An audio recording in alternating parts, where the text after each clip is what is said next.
Hey YouTube, it is Dakin Whitaker with Whitlawn Yard Works. I'm standing in my front yard here on a beautiful September day here in North Carolina, and I hope what you see behind me will look very different by the end of this video. I'm going to be doing a full lawn renovation here in the front, and I'm going to walk you through that whole process. So I don't have the exact dimensions in front of me right now. I'll put that down in the video description, but give you an idea of kind of what we're working with here. So I actually aerated and overseeded all of this back in the spring, which I now realize was a mistake, as the summer heat got all of my new, not yet established grass. So let me get down here. So as you can see, we've really just got a lot of hard packed dirt, a little bit of moss, a few weeds, and remnant grass here, but there is not a lot to work with here. So let me get up here where you can see these are some of the worst spots that are just hard packed North Carolina clay.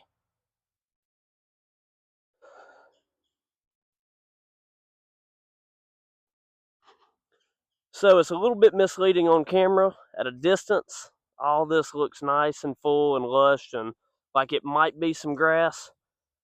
Well, it is not. It is all weeds, little to no grass. Of what's green here, you're probably looking at about 5 to 10% of this is actual, a desirable turf grass. Otherwise, it's weeds and some weed grasses. I'm going to walk you through here. So you see just lots of bare patches and not a lot of desirable turf. So the bigger part of what I've done so far, in addition to taking down some limbs, was we took down 3 trees. So we had one here, not a huge tree, but it was definitely blocking some light and sucking some water out of this yard. So just had a guy come this morning and grind 2 stumps for me. So that's this mound that you see right here. So I had a big tree here, then a small pine tree right there.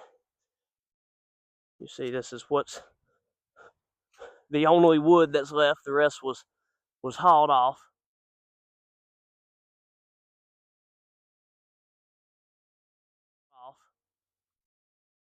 So give you some more footage here in my yard, what we're starting out with.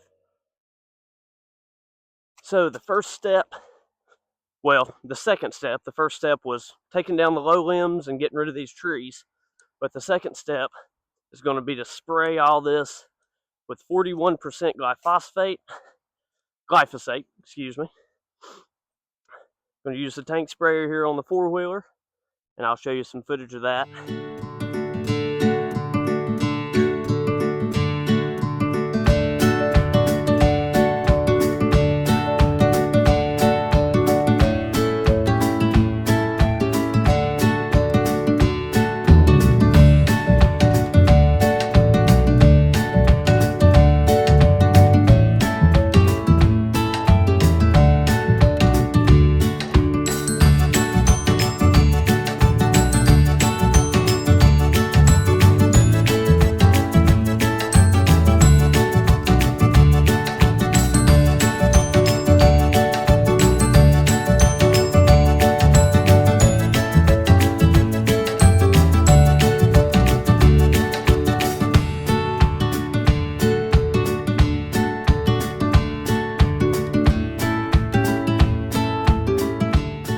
Okay, so we're starting the dirt work here. Andrew's over there on the Bobcat MT100 mini skid steer. So had 10 yards of topsoil delivered yesterday. You just saw in the video the time lapse of me last night getting a lot of it moved. So trying to fill in this hole, that was the purpose for most of that topsoil, but then sprinkling some in some low spots, trying to cover up some roots, and also up top in the yard, sprinkling some in to mix with this red clay. It's still pretty wet from the hurricane. So I'm hoping the Harley Rake, which you see right there, will work well today. But we'll find out here shortly. So as you can see, my weed and grass killer by 41% glyphosate worked as it should have. There's a few little spots I missed, but for the most part got a total kill, which is what I intended. You see a few little streaks of green there where I missed some. But just put a few little piles of topsoil here and there just to kind of mix in with the Harley Rake. But take a good look, because hopefully by the end of this video, this will look very different. Alright, so we've made several passes with the Harley Rake up top here. I was going to take a time lapse, but I knew it would take us a while to kind of get the hang of it. It's doing a decent job here. Yeah, I'm not really quite satisfied with how it's getting chewed up, but I think that's due to how wet it is, because this dirt is still really wet. But we've made several passes up here, and it definitely looks okay. We're going to have to do more hand work, hand raking than I'd intended, but I think we've just run out of diesel. I see Andrew over there standing on the mini skid. So I think we're going to go get some diesel, get some lunch, and we'll catch back up with you here shortly.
So through trial and error, we determined the best way for us with this machine and our soil conditions was to use the Harley Rake going backwards, but with the teeth rotating forwards.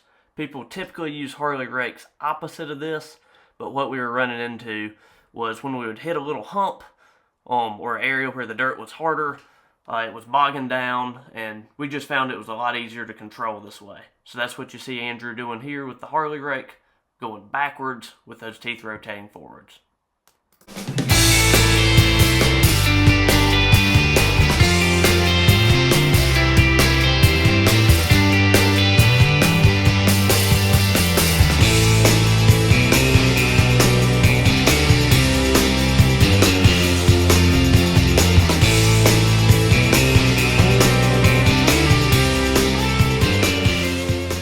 So obviously a lot of hand spreading, left to do.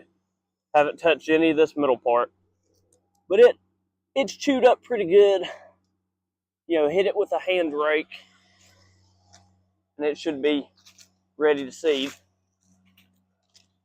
Just gonna give you a quick walk around here.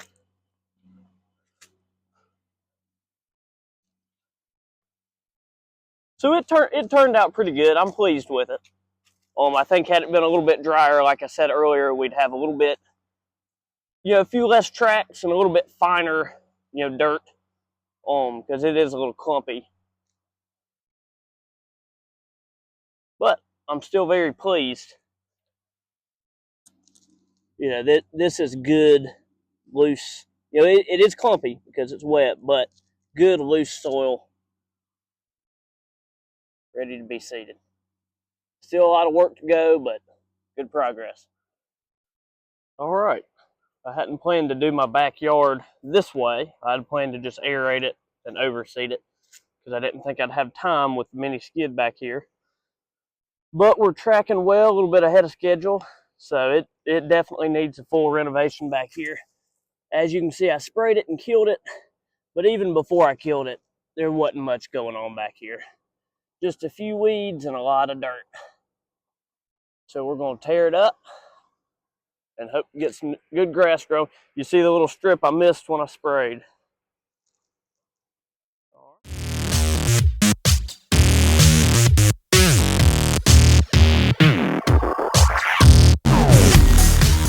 You can see Andrew's avoiding a strip there in the middle of the yard. That's where the power runs to the building. The line should be plenty deep enough, but we wanted to play it safe.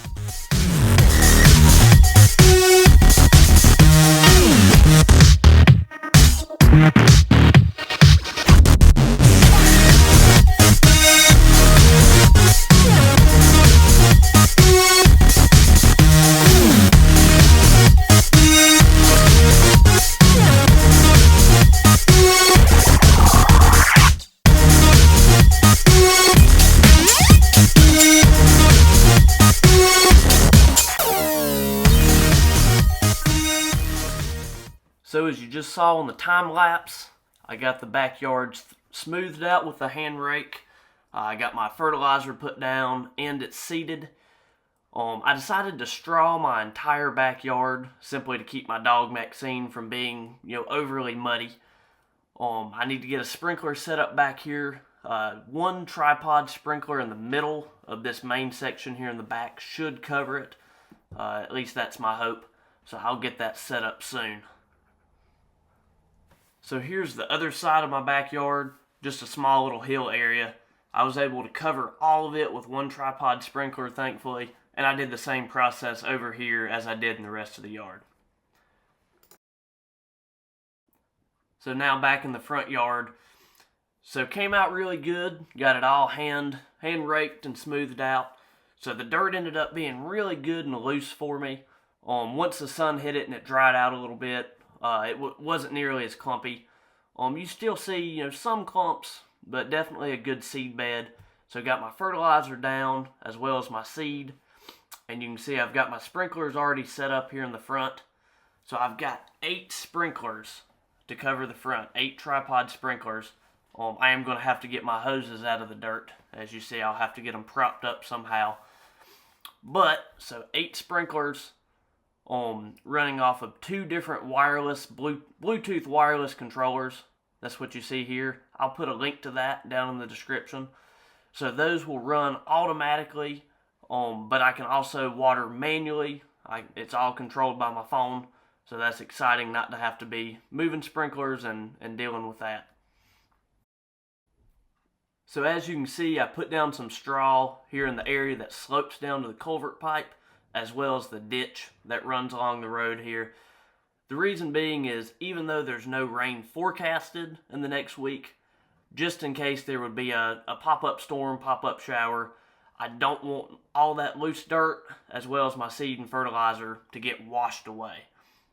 Like I said, no rain forecasted for at least a week, which is good and bad. It does allow me to control how much water it gets in a good way, meaning preventing any kind of wash that would come with a heavy rain. But at the same time, I'm going to have to water that much more. And of course, there's something to be said for a good, natural rain for watering in your grass. So just to recap what's been done to both my front and backyard. So it started out by taking some low limbs down, taking a few trees down, trying to open things up just a little bit. Then sprayed everything with 41% glyphosate. So that killed all the weeds, all the existing grass, so that I was starting with a blank slate. Obviously, there will be weeds that pop up this fall. I'll have to put down a pre-emergent for next year's weeds. But I'm starting out, my new grass seed is not having to compete with weeds, existing weeds. So then spread 10 yards of topsoil that I had delivered. So that's a compost mix topsoil that I used to fill in that low spot, as well as cover up some roots and sprinkle across a few places in my yard.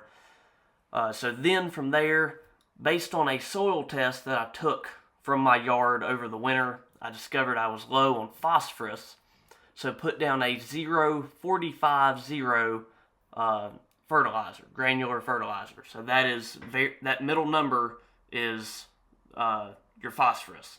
And so a very concentrated phosphorus fertilizer to hopefully get those levels up.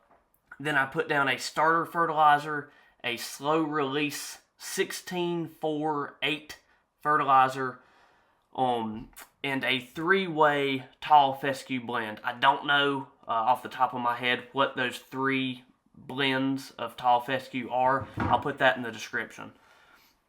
So did all this, strawed the areas that I thought needed it, and then, so in total, I have 10 sprinklers set up to really keep this yard wet for the next few weeks to get my grass growing. Got the Bluetooth controllers set up to make that easy. So this was a long process, a lot of time, energy, and money invested, but this is really doing my yard right. And hopefully this will give us great results, and I'll be posting a good updated photo here in a few weeks when all this is hopefully full, green, and lush. Thanks for watching, and don't forget to like and subscribe, as well as check us out on Facebook and Instagram at Whitlawn Yardworks.